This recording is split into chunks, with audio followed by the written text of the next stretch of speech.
but let's go here. Like, okay, so LeBron James, right? That's where we're going. And last night, he kind of blamed the media, right, for the guys wanting who wants to be the face and this whole thing. He's kind of blaming the guys, especially on TNT, right?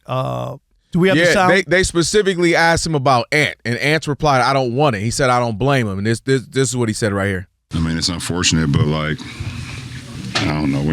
Why do you want to be the face of a league when all the people that that cover our game and talk about our game on a day-to-day basis on everybody? I mean, that responsibility. It's just weird. It's weird energy from the people that I don't know, but.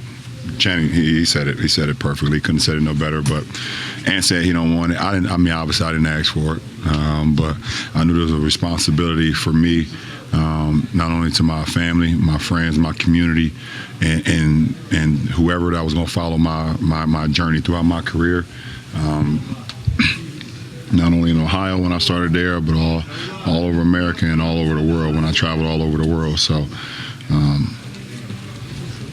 I've always taken that seriously and understood from the beginning what being a professional was all about and being a role model was all about. So try to hold that with the utmost respect and honor. And but I feel Ant. I understand. I completely understand. This is weird energy when it comes to that. I got to say this. Mm-hmm. Because I think LeBron, a lot of these guys are just, they're so phony and fake. And I'm going to tell you why. Mm-hmm. First, it was you guys, us, writers, report, you guys didn't play in the league, blah, blah, blah, right? It was the pushback that we didn't play in the league. Now you got all the guys sitting up on the deck are all former players, all in their own right, and it still ain't right. Still weird. Still whatever. What one is it? It's not. It has nothing to do with that. It's just that you don't want to be criticized, and that's what I can't get over with today's athletes. I'm dead serious. Because which one is it? Is it that we didn't play in the league, or is it that Chuck and Kenny and Shaq are all wrong and haters? They're all haters, and they didn't do anything in the league. They didn't win anything. They didn't win any awards. Their opinion doesn't matter. I don't get it. I'm dead serious. I think LeBron is mixing up a couple of things. Are there, with the advent of social media, more trolls? Absolutely.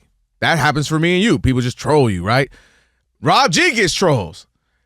Are there more? Rob G deserves it because some of the stuff, I'm just saying. Yeah. Are there more blogs and vlogs and podcasts? Yes. Do you listen to them too much, LeBron and others? Yes.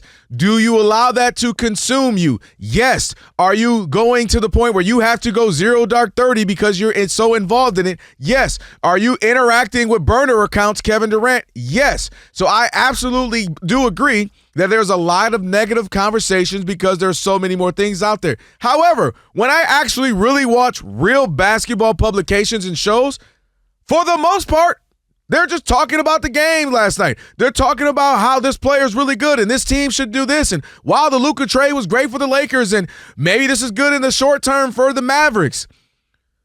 Kenny Smith's been doing this for 25, 30 years. There's nothing about Kenny Smith that would ever equate to a hater. Does Chuck have a personality where, yes, he's going to say what he has to say sometime early day? I don't think he's terrible. Yes, he's going to do that from time to time. And is Shaq going to be an old hater at times? Yes, because everybody ain't like me putting up Shaq-like numbers. But, to just lump all of basketball media when, to me, it's not like that at all, that I think there's something to it. And that eliminates the idea that we actually, to your point, can't see and dislike something. I'm watching this Celtics game right now. They look good. They're up 30-20, 32-20. Rob G, do me a favor. They were on fire, but what did I say about the style of play? What did I say? You don't like it. I said I'm just not a fan of all the threes. That's just an opinion. They look good. They're winning. They're up 12. But that's just the way. And so people can watch the game and not necessarily have to enjoy every single thing they love about it. I love the NBA. Favorite sport, not going anywhere. I'm being here to the end. But the idea that people can't critique it, that it can't be in a funk, a little lull. Baseball, that's your favorite sport. Was baseball not in a lull for a little bit?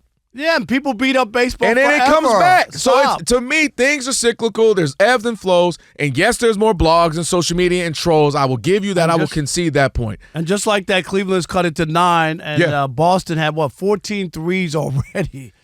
But that is a great example. So let's say this game keeps going at this tick, and they go to halftime, and Boston's only up 2. Is it not fair that I don't know who's on the countdown? I saw Stephen A. Smith, but I think Chiney Ogumake. If they can't say, man, I just don't like the way Boston's playing or shooting too many threes. Is that not a fair point? No, We've been sitting here watching it. Right, but that's the issue is that nothing. You can't say anything negative. They expect you to be rah-rah. This is not the Lakers local broadcast. I'm dead serious. And James Worthy, the only reason James keeping a big game. He's the only reason I listen. I'm dead serious. I tune in because I want to hear what James Worthy says. I never feel like he's like a company man. I really don't. When they play well, James is all about the Lakers. When they don't play well, he'll spell it out. Grabbing his head. They look bad tonight. Keep it real. Real quick. And I respect that. Yeah, so Stephen A. Smith had a couple of shots at LeBron during the broadcast countdown prior to the game. He talked about LeBron. He said you didn't do the dunk contest, and he said you didn't even do the All-Star game this year. So he took a few shots. LeBron said this on Twitter right after, literally like a half hour ago. Like he was watching this. They got a game tonight, but here we go. He's watching the shows and he's commenting. What did he say? Right? Oh, he said a lot. Let me read it to you. He said, y'all exactly made my point, but anyways, happy this conversation has started. It's not about face of the game, and it ain't about one person or one show. It's about the culture of basketball, the most beautiful game in the world. Our game has never been better. Incredible young stars from all over the world and some older ones. Ha, ha, ha. First of all, there's a point right there that many of proven people, writers, and old players will say, the game has been better. The aesthetics, people will absolutely, like right there, how I feel about Bron's my guy. I disagree. The gameplay has been better before. Are you asking me that? Say it's never been better. It's just not true. Are there the 8, 9, 10, 11, 12th men on the team more skilled than maybe in the 80s? I'll give you that. But I don't necessarily think the team basketball is better. I don't necessarily agree with that, but continue. He says, Steph Curry should be all we are talking about today. Or let's discuss how great OKC and the Cavs have been this season with 2 completely different styles and break down why and how they got here. Of course, if players don't perform, we need to discuss that too and break it down. But even that can be discussed in a way that's not to bring finality to the player's game, but to leave room to see how that player responds, and let's watch the journey of that player. This ain't about me either. At this point, I don't really care what's said about me because it's always something. This is about the impact and negativity is having in our beautiful game and our fans. I know I speak for a lot of players and, more importantly, a lot of great fans around the world. I think he's intertwining and mixing up. And this is the part I will concede the point. There's Barstools, there's this, there's ESPN, there's Fox Sports Radio, and I do think there's more of that than ever, where that if you were consumed with it, it could feel unavoidable, right? You open there's how many basketball blogs, Rob G, are there on Instagram? Here's where I don't think that's the broader media, like the real media is what I'm saying. But I hear that. But that's not it. LeBron doesn't want to be criticized, and that's where we are. They want athletes to cover athletes, okay? And then when the athletes don't go along with it and aren't doing that, they're haters. Okay, now they're haters. So which one is it? He's played out there. He's been in the NBA. He knows what it takes, and he's telling you that's a bad play, or you're not playing well, or you're not hustling, or whatever. Now there's a problem. When Skip Bayless or me or Chris Broussard or whatever, we didn't play at that level. This is what I'm trying to say.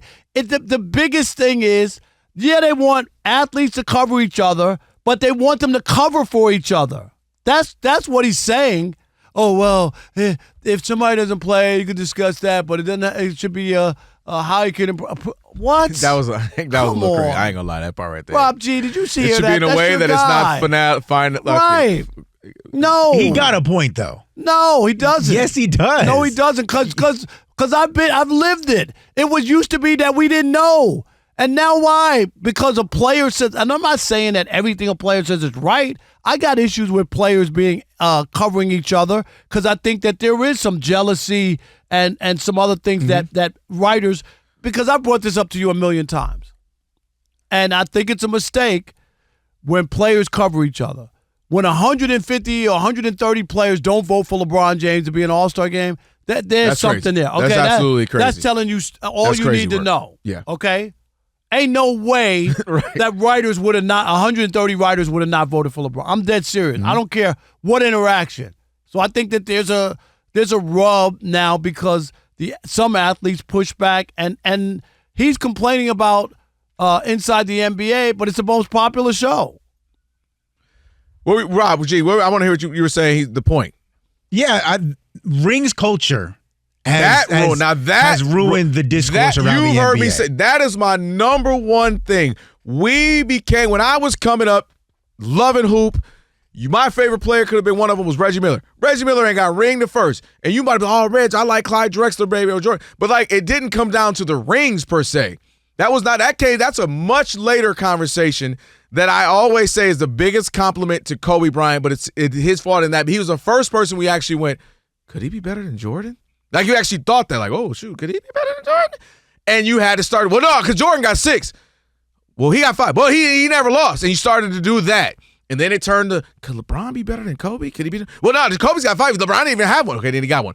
Well, and he had to go to a different team. And then you got Kevin Durant. They're never going to love me if I don't go. So I got to go to another team. I got to go to the Warriors until I can get a ring. That has ruled. That is a massive part to me. The ring chasing and that being the end-all, be-all is that part. If he'd have said that, I would have been all in on that, to me. Yeah, and I think one thing that LeBron, unfortunately, does not understand in this situation, and maybe it's because he's only ever been an athlete. He's never, gone to school or studied this kind of thing or worked in this business before, is as much as people want to be reporters and they want to be objective, things of that nature, what is going on ESPN Countdown and Undisputed or, Rest in Peace, First Take, it's entertainment. Yes. And they're not here to break down the game the way that he and JJ Redick want to. Right? That's not what people, the casual sports fan, wants to see. They're not interested in that. Because there are hundreds of podcasts that I enjoy listening to, and I follow these guys on social media that will break down the X's and O's of a play, why this happened, why it didn't happen. There's guys who are former NFL quarterbacks who will draw up and diagram a play exactly as to why it worked or did not work. And those guys are not going to get the same amount of traction as I'm going to give you a great example. Some kind of a conversation about a big picture thing. When he talks to somebody who calls games and also is one of the bigger faces at ESPN, Tim Legler, great analysis, breaks it down. But the reason why he doesn't pop is because he just breaks it down. Exactly. He gives you great insight. And he's awesome. And he is awesome. I am a big fan of Tim Legler. He is great at that. But to your point, people want animation. People want controversy, or people want a little bit, or they want a little sauce to it. Tim's just going to give it to you as is. It's a good game. Break it down. And that's not necessarily his bag. And so, therefore, that's why we like Chuck. Chuck going to say something crazy. He's going to be hilarious. He's going to have some fun with it, not take it too seriously. And, yeah, so I get the idea that there are so many more outlets and trolls and blogs and social media along with the actual real media and actual real shows.